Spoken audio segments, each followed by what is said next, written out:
الذين أنعمت عليهم غير المغضوب عليهم ولا الضالين.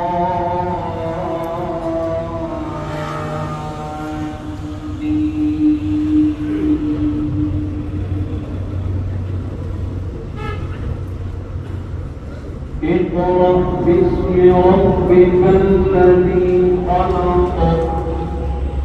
خلق الإنسان من علق اقرأ وربك الأكرم الذي علم بالقلم علم الإنسان